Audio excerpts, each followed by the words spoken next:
This meeting is being recorded. Let me see.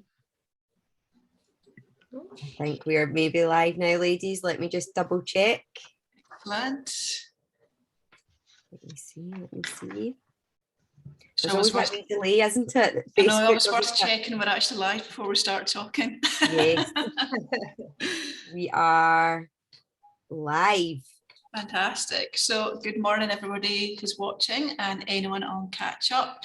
So I'm Heather from One for Growth. We've got Laura from Glasgow Girls Club here, Amy from Glasgow Girls Club, and Dawn from Wise Women. So if you a bit of history why we're here, last year, myself, Laura and Ashley from Thriving Survivors hosted a panel event on women's safety.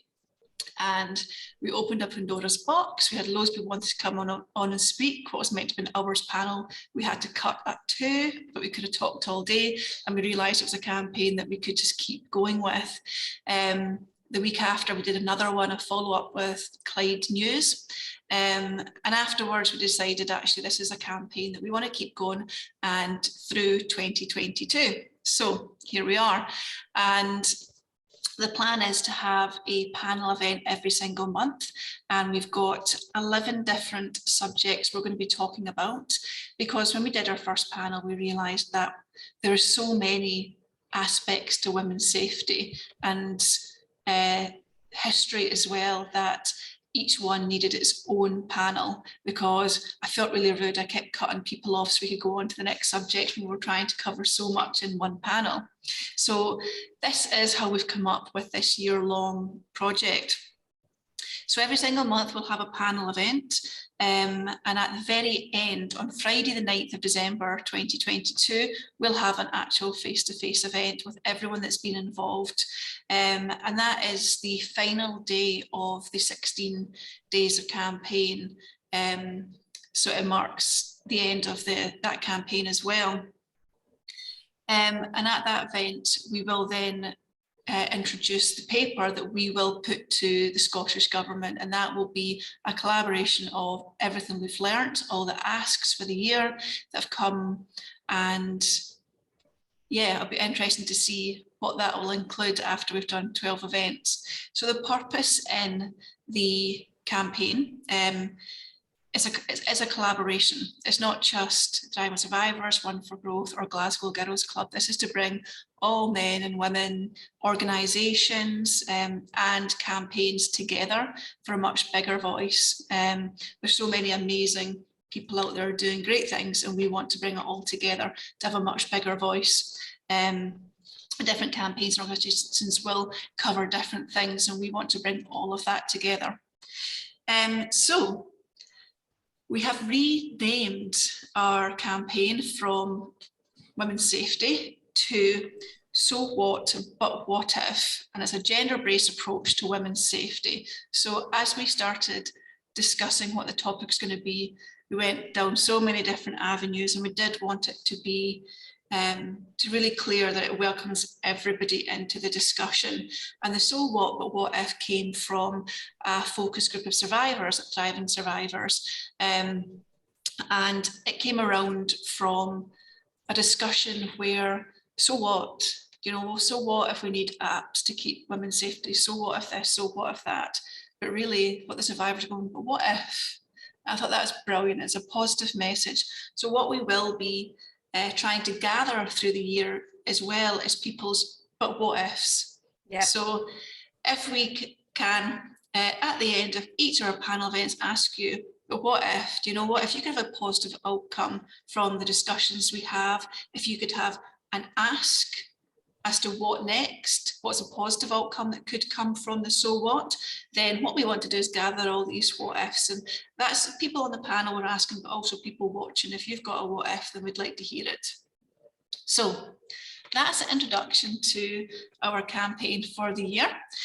So we're going to go on to speaking to our first panel guests. So we have Dawn Fife, who is a strategic development worker from Wise Women, and Amy Rowe, who is the Chief Executive Officer from Glasgow Girls Club. So not to get confused, we've got Laura from Glasgow Girls Club and Amy from Glasgow Girls Club. And So, Amy, you said something brilliant on WhatsApp. It's Girls Club Unite.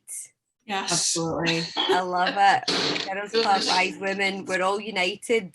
Yeah, the Glow Girl Club and the Go Girl Club, just like both of those. Yes. That's all that we need to be doing, isn't it? Go Girl, you go Girl. Absolutely. I love that. Okay, so we're going to be discussing your project that you guys are working on together. So it's Equally Safe, Scotland's strategy for preventing and eradicating violence against women and girls. So let's start off by introductions. Amy, tell us a bit more about yourself and what you do. Thanks, Heather, and thanks to you guys for inviting us on to the panel and you know, just really creating this space for such an important conversation. We're absolutely delighted that you are heading this up and excited to see what comes out of it at the end of the year. So thanks firstly for doing this, so needed. As you said, I'm the founder and the director of the Glasgow Girls Club. We are a social enterprise, we're a non-profit.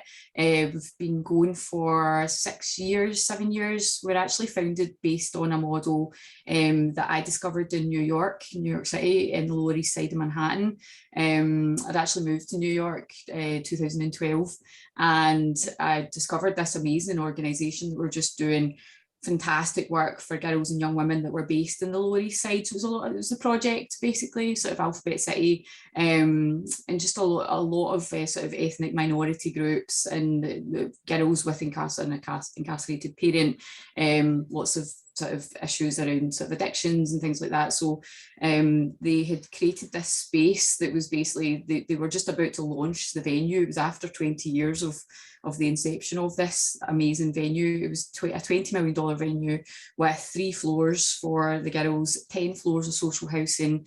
And it was all about, you know, really just creating that sort of thing of you can't be what you can't see. So it was all about creating that beautiful space for these young women that were coming through sort of tough backgrounds, not a lot of opportunity. And they just fabricated this amazing building with amazing opportunities for education, for networking.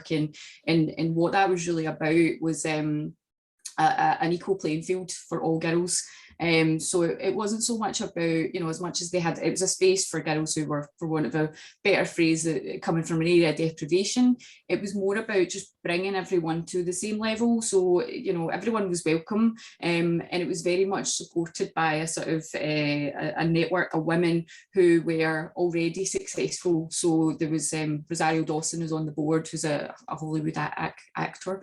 You know, they had Tyra Banks help to sort of build the first build the building. They had a place called the T-Zone, which was all about sort of building young women's confidence. And, you know, so there was a huge sort of celebrity support around it as well. But at the essence of it, it was, you know, all young women should have the same opportunity to access networks.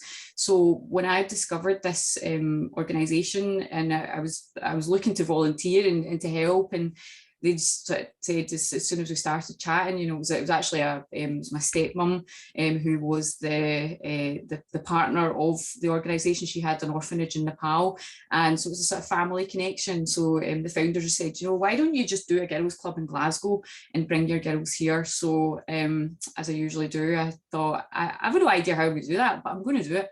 Yes. So sort of came back and actually got married during that time in New York. Came back and forth, thinking I'm going to be a transatlantic social entrepreneur. It's like, no, you're not. You're going to come back to Glasgow and you're going to put your heart and soul into this. So 2 years forward, I came back, and what that was about in Glasgow was about creating that pathway to opportunities for girls and young women in Glasgow, to New York, to anywhere else in the world. And again, just with that sort of theme of, you know, connecting girls to opportunities and to other girls and to other networks within Glasgow and beyond. So again, all about a level playing field. And where we found the place that we had the most impact was working within spaces where girls were affected by crisis, or they were at risk of crisis. So that sort of was a space of supported accommodation, people who were experiencing homelessness. They may have had issues with addictions, they could have been convicted of a crime. So we sort of found that was a space that we worked best. And from there, that sort of led, and at that same time I actually got involved in technology. technology, which sort of leads into where we are today. And I worked for a startup for 5 years during that time of the Girls Club being underway. So from that point, we actually we worked on a few different projects through the last few years. Connecting communities using technology was one of them, and here we are today. We're working with community justice. We've just built an app for community justice for Glasgow City Council, and we're now working with the amazing Dawn and Wise Women, who can describe what we're doing. But yeah, we're we're straddled between technology, so tech for change, connecting girls who are at risk of girls and young women who are at risk of crisis, or who are coming through crisis. So, but again, we're open. We always get asked, you know, can I bring my 14-year-old along, and can we do that? We're open to everyone coming along to the Girls Club, and I guess that really is the beauty. It's not really about, oh, well, we're only going to serve underserved girls. It's like, no, this is about everyone coming together. And as we said at the start with Laura, it was the first time that we've met, Laura, isn't it? And, you know, just that power of networks, you know, and it not being about, oh, well, we came from the justice side of stuff, so that, you know, and the way that Heather and I had met was through justice, you know, and just the power of women coming together is really what we exist to sort of shine a light on. And I guess that sort of is so perfect for what we're talking about today. So that was a very long introduction, but I think it's all relevant. So Yeah, I loved it. And I actually can't believe we've not met before this time, Amy. You two are like the same person. I know, Kaiser Sophie, but you know what? Sometimes things happen just at the right time, don't they? And I can't imagine a more pertinent topic for us to be meeting to discuss. So thanks for having me. Oh, definitely. And I love any project that brings people as an equalizer as well. So, and I think the ethos of your company and what you do is, you know, it fits perfectly into the campaign as well. So on to you, Dawn. Introduce yourself and tell us a bit more about Wise Women. Sure, thank you very much for inviting us along.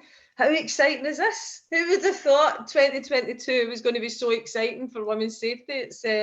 It's actually mind-blowing.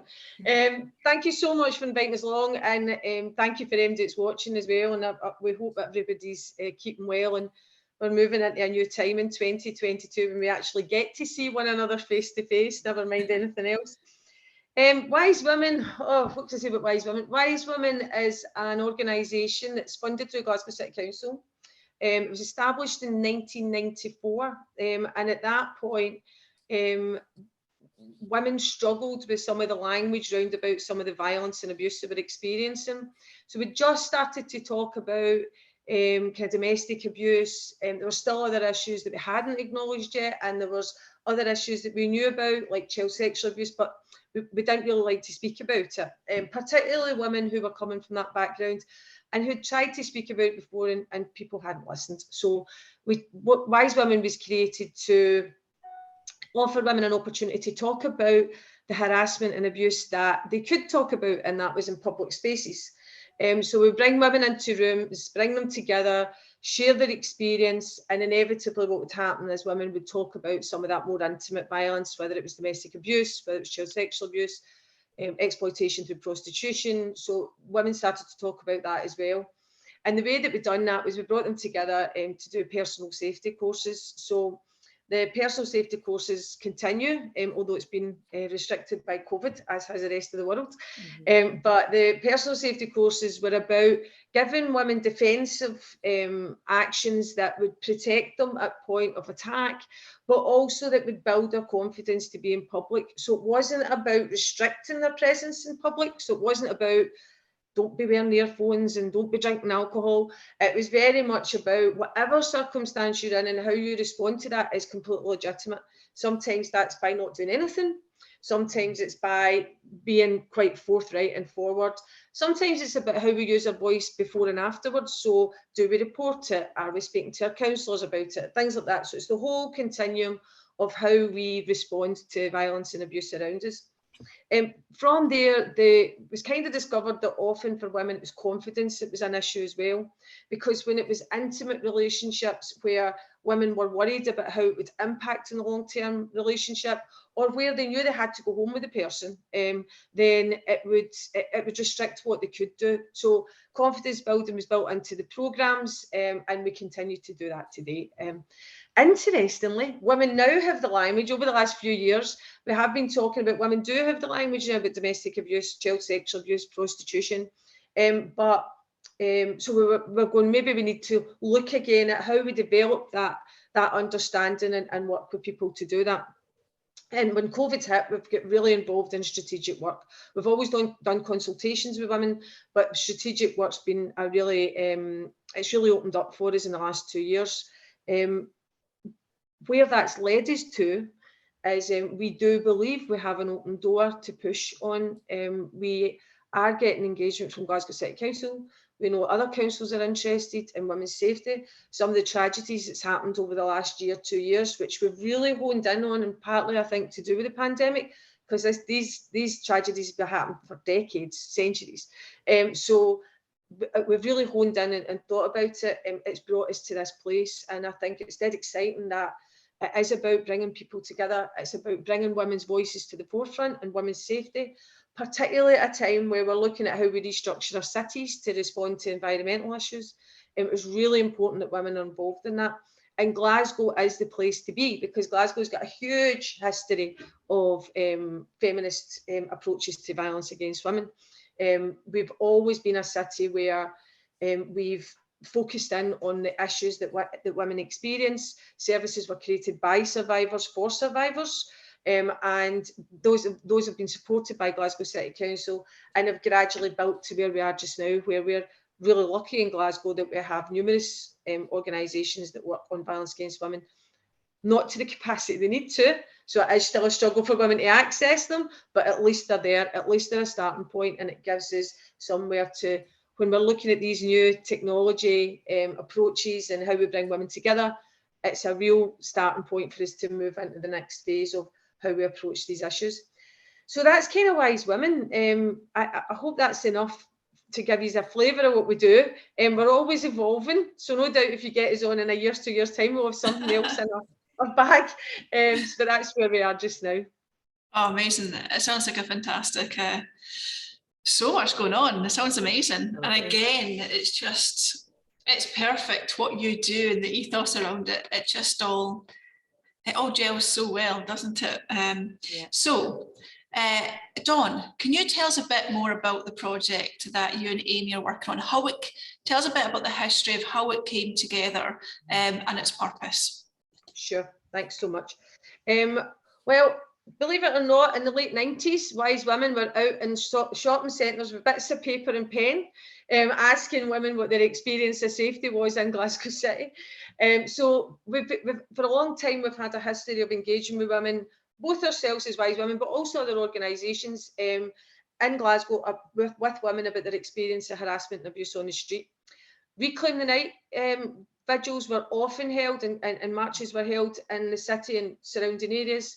And we used to hone a lot of energy in round about that time, that we would really engage with women to see what stopped them using the streets, what stopped them going out at night, and how we could address that within the city. So we've been talking about this for a long time.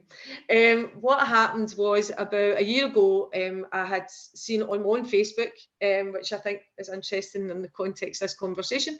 On my own Facebook, Commonplace were doing a heat map or a survey map that you could pin a pin in the map and express some of your experiences in your communities. Now, the ones that were shown us was like Islington, where it was a rounded approach to violence. So what kind of safety issues were around for anybody in the community, what particular things that could change, and really exciting work. So I was thinking this is perfect, because we'd wanted to return to Wise Women's safety surveys for the many decades ago. We wanted to return to that in this new kind of era, and really to look at with changes coming, how can we influence that.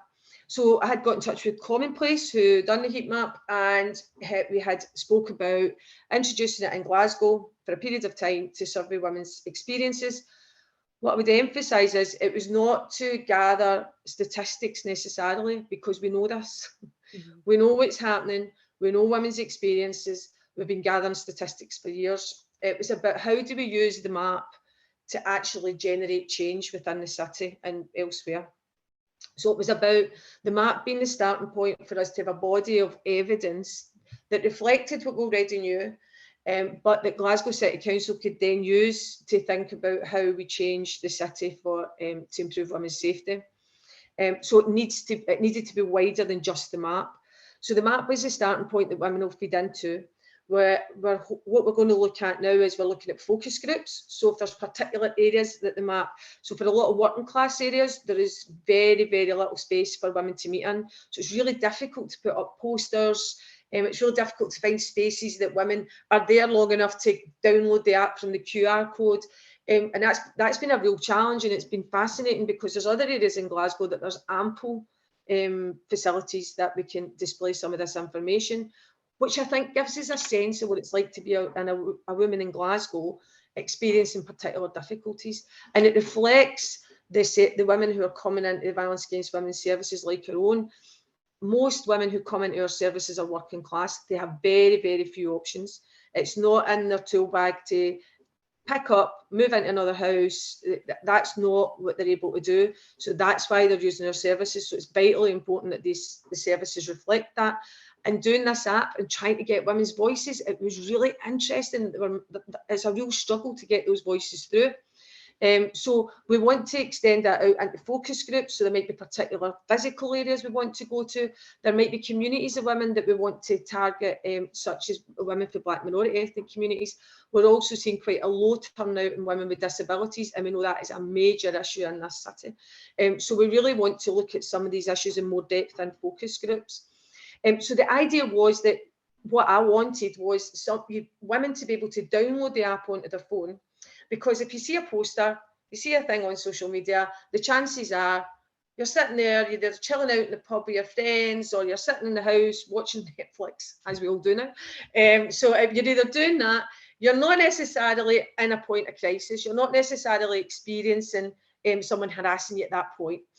So what I wanted was to be able to download the app onto the phone, so that if, and this is what we don't want, but if women experienced harassment and abuse in the future, then they would have it on their phone that they could go to. It also means that women can return to it, depending on if they experience that again, because we know that where women are vulnerable, they're more likely to be targeted again by abusive men.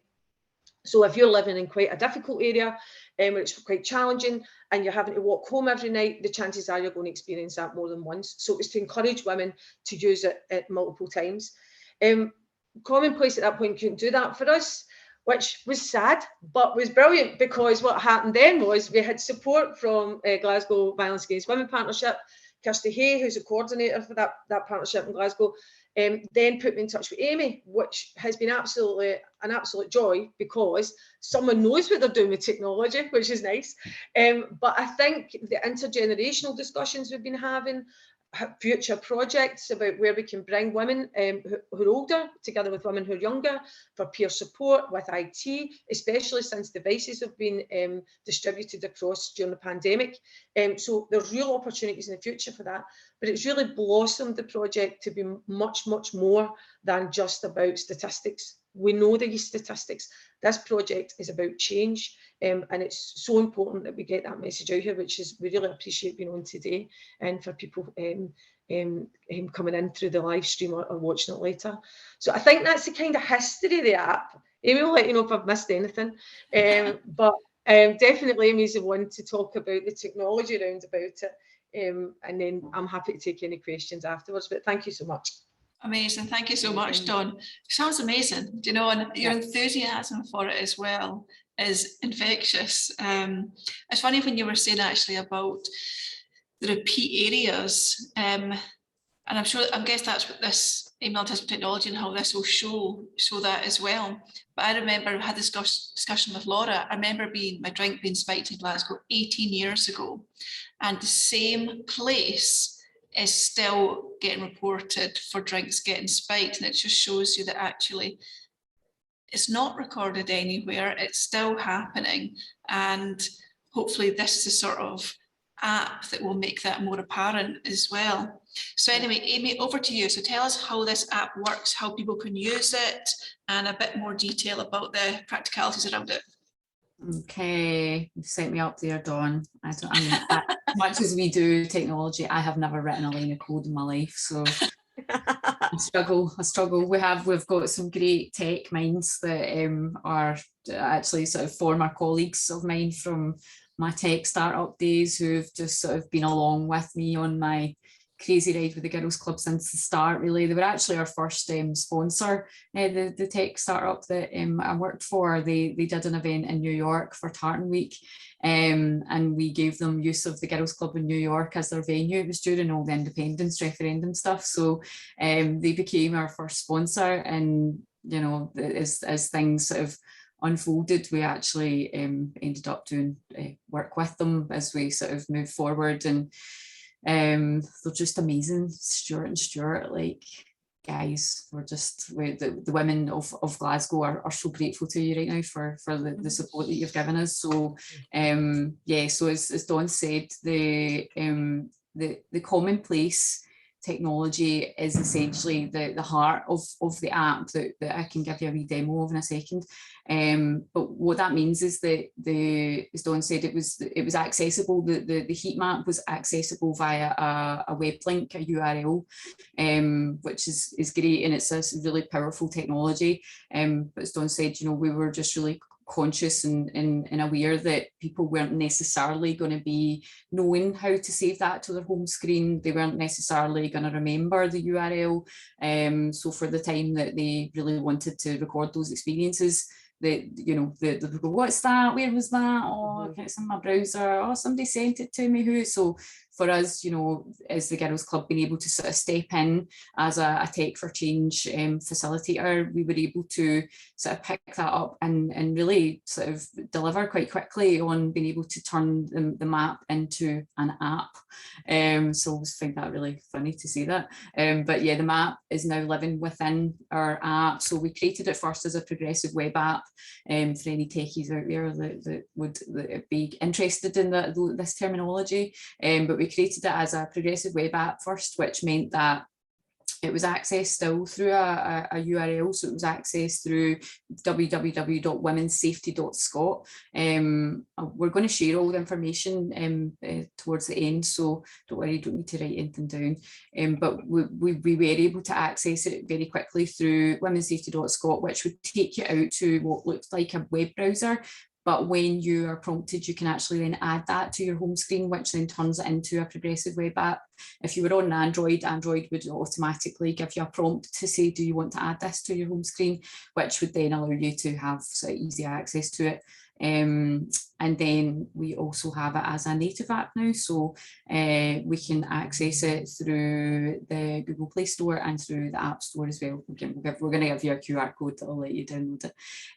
But yeah, so we've been able to do that, and it's been really exciting. And for us, you know, as a startup sort of tech company, I guess, for third sector, because that's our aim, is to really demystify technology and sort of digital. We're a digital agency for third sector and public sector, so that when we do get these requests from small size charities like Wise Women, who have two members of staff, that say, we want to build this technology so we can create change, but we don't really have a very big budget, you know, that we can sort of step in at that point and not only help to provide the technology, but also look at that sort of grassroots engagement and all of those other things, as Dawn said, that we're sort of discussing about how we can sort of move forward with sort of partnership working, linking out to the likes of this network as well, you know, and all of the other sort of places that we can go when we do join forces together as a sort of community in Glasgow of women.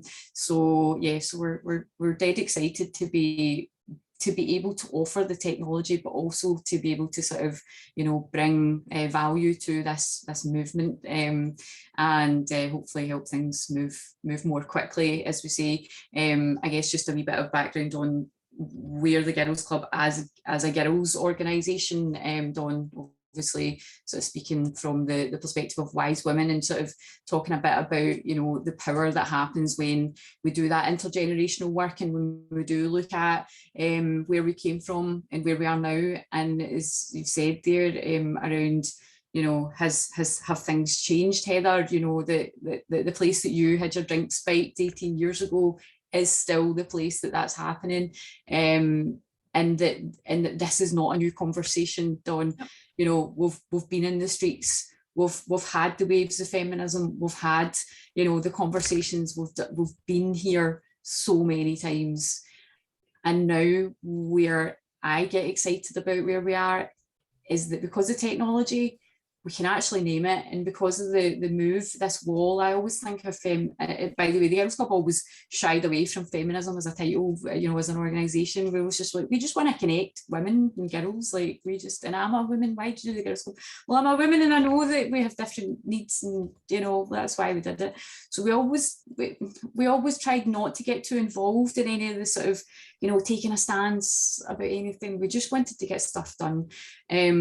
And I feel like now with technology and the way that the universe has sort of brought us all together is a time when the Girls Club's actually just been, you know, we've got a big finger pointing at us going, no, you cannot stay silent anymore. Like, you are, you know, whatever you consider to be feminist, you are a woman. This is a girls' organisation, and there is a huge issue here right now. And as we've said, you know, these waves of, you know, feminism that have happened over the years, I always think of it as a wall. It's like when we look back to the suffragettes, when we look back to where we were, when we couldn't vote, when we look back to, I think it's not even that long ago when you think of like where we were, and it's like every time we move forward, and it's like you sort of think, where are we getting? We are, well, of course we're moving forward, but when we think about sexual harassment and sexual abuse, and is that moving forward? And that, I think, really is the final frontier for us as women, that we're now at this place of saying, well, you know, these waves and all of the ways that women have found freedom and that we've been liberated in so many ways, and we're now at this final, for me, it's the final frontier, you know, in technology, being able to sort of step into that at a time when, you know, women have never been more free. There's so much more there, and it's not for this actual this talk, this call, but the role of the porn industry, as Dawn and I have had so many conversations about this. There's a whole other conversation to be had, but where we are as women, with freedom, with sexual liberation, with all of this freedom that we have to be who we want to be. The fear for me as a woman who runs an organisation that supports girls and young women that are coming through this wave right now is what we see online and what we see on social media and what we see and what we hear of, you know, Dawn was telling me the other day, you've got a 15 or 16-year-old daughter, you know, having to have, when we were younger, our parents were talking to us about sex education, you know what happens, and it's all right, you know, Dawn's now having to have conversations with a 15-year-old daughter about strangulation and, you know, being spat on when you're having, if you have sex and you're spat on. This is not normal. This isn't what you should think of as normal, because when young people are watching porn as their introduction to sex, these are things that are normal, you know. So having to have those conversations now with our young women is absolutely gobsmacking, because, you know, as much as we're moving forward with freedom and liberation, when we're having that at the core of what young women understand to be healthy sex practice, you know, and how that then feeds into what we're talking about with this narrative of violence against women and what is normalized, you know, this is normalized. So for us, it's really, you know, that point in the conversation that Dawn and I are talking about, you know, looking to focus more towards young women, to say, you know, at what point did I realise that, you know, I had been sexually harassed as a young woman? Because it actually took me a long time to recognise the points in my life that had been not okay. You know, there's been so many scenarios, and I'm sure everyone has that, where you actually look back and you go, I didn't know how to say no to that. I didn't know that that wasn't okay. I didn't understand that I was being sexualized, that I was being objectified, that I was that wasn't a compliment, you know. And for it to reach that point now of being 40 and to say, oh well, like where are we and how are young women coming through this, and how do we protect them from that at the point that we are right now. So yeah, I feel like technology can play such a huge part in that, and I guess that's where with the Girls Club we're super passionate about how we can do the intergenerational stuff as well, and how we can sort of bring all of those sort of efforts over the years and over the movements together. So yes, without further ado, I can show you. Amy, I just have to say, I feel like you've read our mind. Yeah, this is exactly what I was going to say. Everything you've just mentioned there pretty much covers our 12 months worth of topics. So we'll go on to that at the end. I think we'll need to have both on each panel just to continue those discussions. And also what you were saying on feminism as well, Amy, because as a brand, the GGC has been exactly as you described your GGC, because I think we've all had our own stories and history with feminism. And I've been doing a lot of research on it recently because I'm going to rebrand the clubs that I've got, and they've got such an influence from the kind of feminist waves. And we've gone through like you say, the history of, you know, doing it, standing up for each other, like getting the vote, and then, you know, shying away from wearing anything that's provocative because we're not objectifying ourselves, and then being super provocative because that's what we want to be, and then hearing that actually feminism is a dirty word, probably from the patriarchy. And you've had this kind of, it has been a wave, hasn't it? And obviously it's been clouded with a lot of, you know, negativity. There's been a lot of racism and different things going on in each of the waves, but I absolutely resonate with what you're saying, and this is all of our collective time to bring about a new wave, a new frontier, to deal with all these really hard issues, because actually these are some of the last things that we need to be very vocal about. And yes, technology, this is what is the difference between each of the different waves. We've now got the ability to connect with women all around the world, which is what you're obviously doing right now.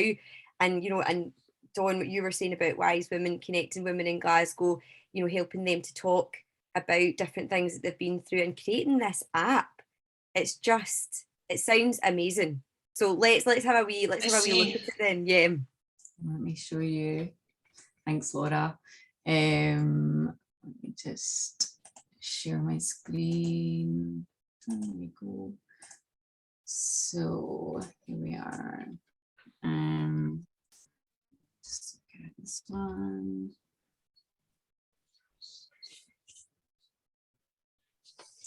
So this is the progressive web app that we're looking at just now, which there's not a lot of difference, but there is the native app, which is a slightly different the top of it. But what we're looking at here is the sort of main page. So you can see here we've got the sort of joint conversation. We've got the wee disclaimer here as well. And just to sort of highlight this as well, that it's really important that this isn't a place to record incidents that have happened in your home. So just to sort of make that really clear that it is for public spaces. So, you know, but that can be, you know, hospitality venues, clubs, wherever you feel that is important. So if I tap on the map itself, we can just look at Glasgow for the moment. So we've just looked at the whole city. You can see here, as well as Dawn was sort of mentioning earlier on, we're not really reaching the east of Glasgow. So if there's anyone out there that's sort of networked in the east, we would really love it. You know, we can sort of give you the run through on how we can get everyone involved. But just to sort of mention that just now, in case I forget, that, you know, the East End is a place that, you know, we really would love to sort of see. Obviously we wouldn't see anything on there, but we actually had we do some work with some local housing associations as well in the north of the city, in the northeast, and we were contacted by Rape Crisis to say, you know, we're not getting any referrals in Postle Park and Springburn, so, you know, we really need to find the ways to make sure that people know that we exist, and, you know, that they can reach out to us. So yeah, we hope that we can, by doing these sorts of events, we can find those networks. So you'll see here there is there's a hotspot, as we can see here, which is Queen's Park, probably no surprise there. You can see here we've got, I can just go in and have a look at some of the comments. That's a red, so that means they're feeling very unsafe. So they're in the street, they're walking there, it's a travel route, known for violence. So you can just see what the sort of comments are there. And of course, the horrible incident with Moira Jones. So yeah, I mean, it's kind of quite hard hitting, I guess, and you know, to see it like that, I think just sort of, you know, so concentrated in that area. Again, just sort of telling us what we know, as Dawn said, you know, there's nothing, there isn't any news here, it's not a shock. We go up to Mary Hill, for example, this is where I live. And you'll see here, which is really interesting, and it's actually as we just continue having these conversations and sort of going about our daily sort of business with our own organisations, Dawn and I are having really interesting conversations based off the back of what we're seeing on the app. So for example, we can see here the Stockenfield Aqueduct, which is a place, I live just along the road here, and it's a private estate that I live on. It's nothing fancy, but it's a wee sort of private place, right sort of on the corner there. And you can see here we've got a few comments. It's right beside the canal. You can see there's a few comments along that road, which is a very dark road. And what I always say when I talk about where I live, you know, it's lovely. It's got a nice sort of view of the canal. You would not live here without a car. That you just wouldn't. And it, you know, and it's going back to that thing that we've just said there, you know, sort of normalizing these things of going, oh, you only live here without a car, and it's like, oh, that's because you're a woman. And what was really interesting before we started doing this project was that this Stockenfield Aqueduct here is a £12 million bridge project, has just been almost completed. So they did community consultation on it and said, yeah, we want a bridge, we want more active travel, we want people, there's a lot of bikes going along this route, we want to connect these areas at the back end here with Shuna Street, and we want to make sure that people can sort of get access to the canals as well. So they did all of that.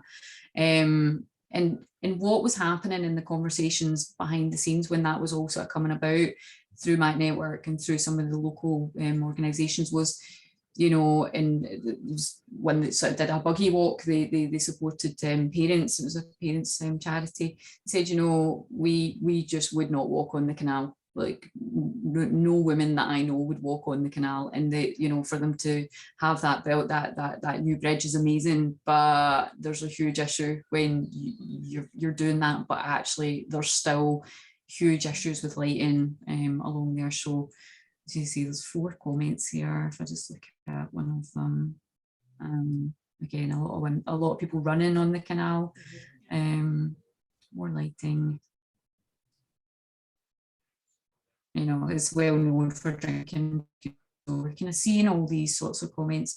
And what happened during one of my meetings this week was that I was talking about this space with another local organisation, and it turned out that they were really good friends with the woman who is in charge of I think it's the community liaison for the aqueduct. So the Sustrans have sort of been really involved in that, and you know, says that I can introduce you because like this is the information that they want to hear, like they are looking actively to hear that information. So you know, it's really interesting that you know now we're sort of like honing in on, you know, the consultation that's happened already, but the questions were never asked. And that's what's really interesting, I think, about this, is that, you know, as much as they're doing community engagement and community consultation when they're doing building work, and I guess at the heart of what we're doing as well is to, but were we considering active travel for women? Were we considering that a woman might not want to get a bike and she might not want to help to save the planet because really she's putting her safety first?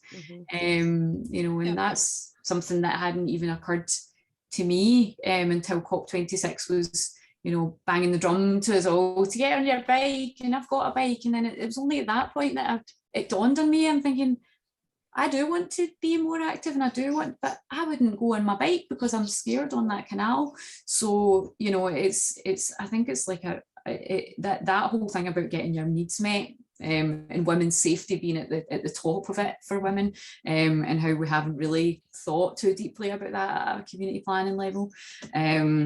So we're dead excited that we can finally sort of start making those sort of connections through this type of technology. So you can see here, just this is how you would actually make a comment on the app as well.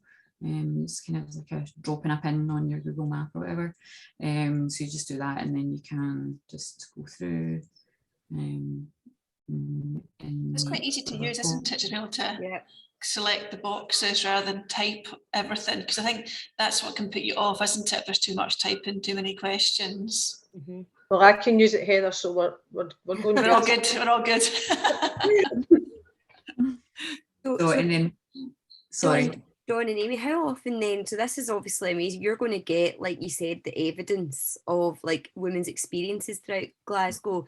So do you have like a time frame within you would take it to somebody, you know, someone like the police and say, look, here's the evidence? Would that be like a regular thing, or is there like a time frame on sort of collating all this data?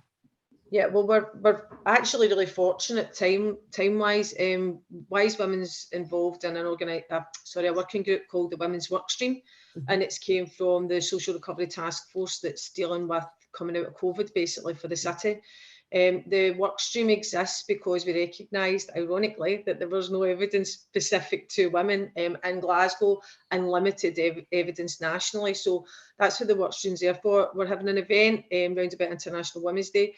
So we're really fortunate because the map stops on the 1st of March. International Women's Day is the 8th of March, but we're looking at the event possibly on the 9th. And we will be showing our initial findings there. Now, that is going to be targeted at key decision makers in the city. So we're really fortunate with the time, and that we'll be able to straight away hit some of these working groups. So I include things like police, education, social work, councillors, elected councillors. We've got a local election coming up that I'm sure everyone's dying to put their cross in a box. But we will be using all of these timely things to promote the initial findings coming out and beyond. What's great is we have got an open door. Glasgow City Council is really engaged with this. The councillors are really interested in moving us forward. There's a cross-party motion put in to the Parliament before recess at Christmas, and they committed to making streets safer. As I say, saying it and doing it is two different things, but that's up to us. And when I say us, I don't mean Wise Women in Glasgow Girls Club. It's up to all women to stand up and really support the voices of those in decision-making positions to make the change, and to put pressure on those that aren't ready to listen to women yet. So yeah, we've got loads of opportunities, Laura, but as I say, fortunate that straight away we've got opportunities to look creatively about how we persuade decision makers. Brilliant. That's amazing. So I can see you've got this sort of press pack there as well. So what we can do is, if anyone that's watching wants to get involved, find out more information, be able to share it in your platforms, then we'll put Amy and Dawn's details to get in touch for more information. And we can also put up how you can download the app, where you can find it. So it's all easy to find just in the chat from this conversation. That's great, Heather. The other thing we were thinking, Heather, as well, is this is a real opportunity as well to bring women together. And any young woman who's watching this, don't overestimate the confidence and the skills of your older generation of women in your family and your friends and your work colleagues. And really, it would be great if young women could reach out and really help older women to engage with this, because, and I speak as an older woman, because if we're really, really struggling in working class areas to get spaces, which is another issue that we're going to be looking at, but spaces where women can gather, if women can reach out to one another and across generations, that would be, it would actually absolutely help this movement to move forward, and it would give us so many more voices to take to Glasgow City Council. Fantastic. We're actually involved quite a lot of networking groups as well, of varying ages, so we'll sure spread the word as well. 100%. Laura, have you got any more questions? Or I think we really did cover it. Yeah, we covered it all off. That was so brilliant. Great to see how that works. I'll definitely be going and getting it downloaded and shouting about it through the GGC community, because it is a chance to have your voice and to, like you say, go to key decision makers and say, look, here's the hotspots in Glasgow. What's going to be done about it? So this is brilliant. What a brilliant collaboration. Yeah. So Amy, this is a QR code that people can download the Yes. app. Yeah. I'm going to do it right now. So you can either go to www.womensafety.sco if you just want to do the Progressive Web app, or if you want to download it as a native app, you can scan the QR code, which will take you to your own browser, to your own app store, whether you're an Android or an iPhone. Right, that's it. Quick and easy. I have downloaded it. Snap. Brilliant. It's done. Perfect. So what we'll do as well is we'll put this across our social channels regularly for the campaign still running up till the 1st of March as well. Fantastic, that's brilliant. Amazing. And what I've done as well, because I'm quite a Philistine when it comes to things like this, I've downloaded the image onto my phone so that when I'm meeting women, I can go like that. There's a QR code. You know, I'm share it with as many women as I meet as possible. So it'd be great. Really appreciate any support. Let's make this a movement. That's kind of the idea behind it, isn't it? Excellent. So we'll get that QR code off you, Amy, as well, and we can get that up and about. So thank you so much, Amy and Dawn. I think it's a really exciting project, and we'll definitely be spreading the word on that. And I can't wait to see the outcome of it as well. It'll be really interesting. I guess as well, you can learn from the places that are maybe green or people feel safe, or what is it about those spaces that can be implemented in the red areas as well. So yeah, we will. It would not be nice actually to catch up with you guys once it's done and look at what the outcome is. Yeah, do a review. That'd be brilliant. That would be really good. And as well, we are going to be moving forward with future campaigns that will focus on the voices of men and other voices, so that, you know, we can look at, you know, how everyone can sort of be involved in the outcomes that we want to see, which is ultimately no violence. So, you know, and I think the beauty of starting with this one is though that women's voices are the centre. And women have been saying for years what needs to be done. It's just been getting ignored. I think the technology that you bring to the table makes that more difficult. And that's exciting. But certainly we want women's voices at the centre.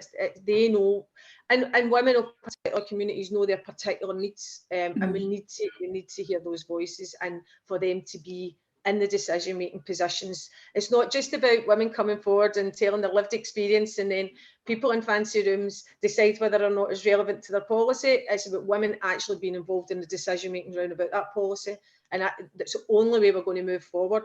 Exciting, because we can. There's loads of skills. Every woman's got an experience and an opinion on these matters. They need to be heard, and that's the key bit. Totally agree. Yes. So this leads on well then to just finishing up this discussion, but we're going to go through what our subjects are going to be for the discussions going forward for the year. And actually, I think we've probably touched on every single one in this conversation. So it's quite reassuring to know we've probably got these right. And we do, like, as we go through these, we do know that we've discovered we can't even cover every subject in a year. We can't go and delve deep enough into every single subject in a 1 or 2 hour panel event once a month. And when we were making the subjects, we did realise that actually quite a lot of crossover. There's so many subtopics that come into these as well. So our ask is, when we're going through these, if you want to be involved as an individual, as an organisation, a company, as a campaign, or maybe just within your work, whatever you do is relevant, or you've got a story to tell, or just a really strong opinion on it, then we are looking for everyone to get involved, and it is, you know, the public as well. So let me go through these, and like I say, I've touched on loads of them. So in February the 18th, our panel event is going to be focusing on children and youth. How, when, and what do we teach them? So every single discussion we have, it always comes back to youth, and at what point do we tell them? Dawn, you've got a teenage daughter, I've got a 10-year-old, Laura's got a 2. We Belarus 2 now? 2, yeah. And like at 10, I'm like, oh gosh, what do I tell her? You know, you don't want to be naive, but you do at the same time. So yeah, we're going to be looking into that. And when we're talking about children, we'll cover the availability of porn at a young age as well. I don't know if anyone else has watched the programme about rape culture by Zara McDermott on BBC, but it was really interesting, speaking to teenagers. Bit terrifying, but an eye-opener and interesting nonetheless. So yeah, children and youth will be February. In March the 18th, we're going a little bit different. We're going to be doing the success of women, just with it being International Women's Day and month in March.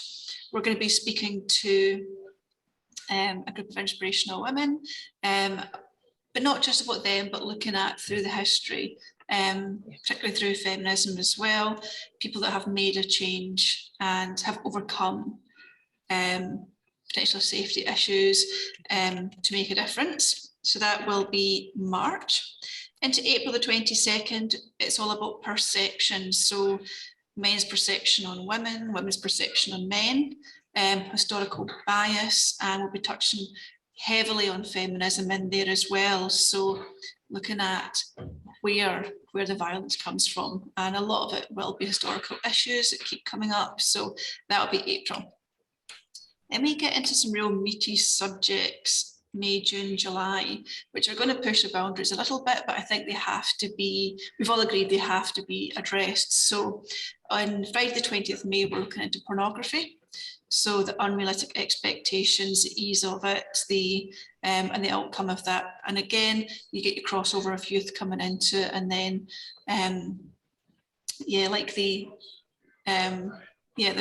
there's loads that will come out of that, I think.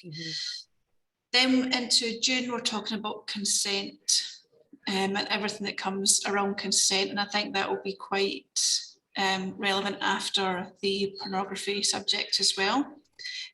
July, we're talking about sex workers.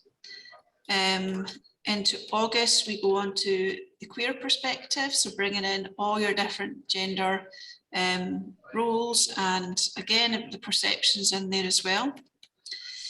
In September, it's going to be women's safety campaigns, so looking at all the campaigns that are going on. We've left this till much later in the year because we feel that we'll be able to meet lots of people, get lots of contacts through the year, and be able to bring all the big campaigns together for a discussion. Really starts to gel the purpose in this campaign about it being a collaboration running up to the big event at the end of the year. October, we want a men's panel. So we're already speaking to the likes of Clyde One, who could potentially get us a male host for it, and it'll just be a men's panel.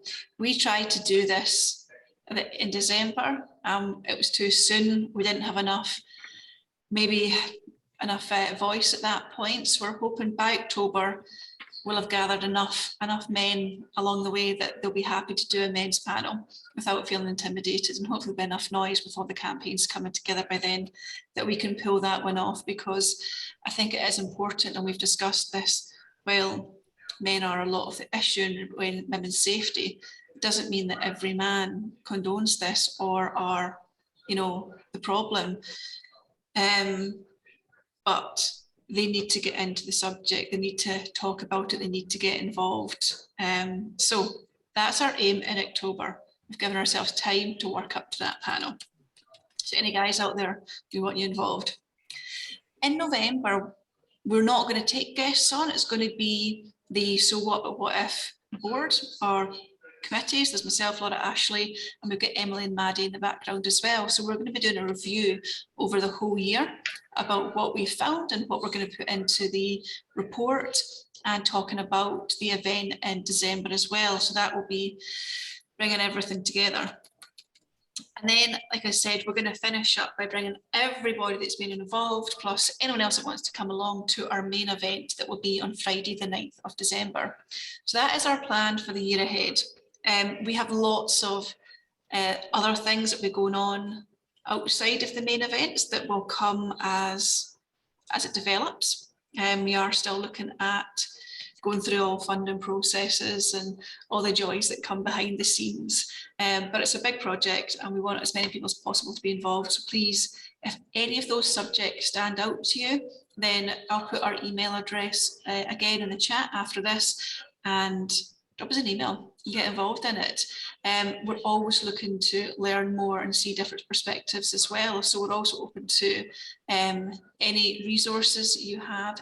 You know, if you see an article, you see a TV program, you think actually that's really useful, that's got a different view on it, send us them as well. We have a resource file that we are gathering for us all to learn as well. Have I covered everything, Laura? Yes, very well as well. Excellent.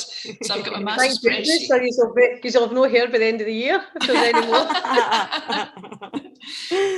more. So ladies, thank you so much for taking part in our first panel of this massive project we've created ourselves. We will 100% be supporting what you're doing and keeping in touch, and whether you like it or not, since you actually mentioned all our subjects, you will be getting involved with some other panel events. Monthly invites. Yeah, I've actually made a list of stuff of people as well that actually I'm going to introduce you to that can help spread the word as well. So created ourselves some homework from this panel event too. But thank you so much. Thank you. And we will see you all on the 18th of February for our next panel event. Thanks so much, Lovely. everyone. Thank you so much for having us. And our what if? Yes. Oh, yes. I used to get something. So yes. What if we never had to have another conversation like this ever again? Yes. Yep. Dawn, your what if you could have a positive outcome in case of a so what, give us a what if. I need to keep it tight. What if we were able to reflect on our experiences and where our opinions come from, and we were open into hearing other people's? Yes. Yeah. Let's listen to one another. We've been ignored for too long. We've got to stop ignoring each other. Love it. Thanks, Dawn. Thank you so much. Thanks very much. Thank you. Bye. Bye. That's fab. That's the live stream stop.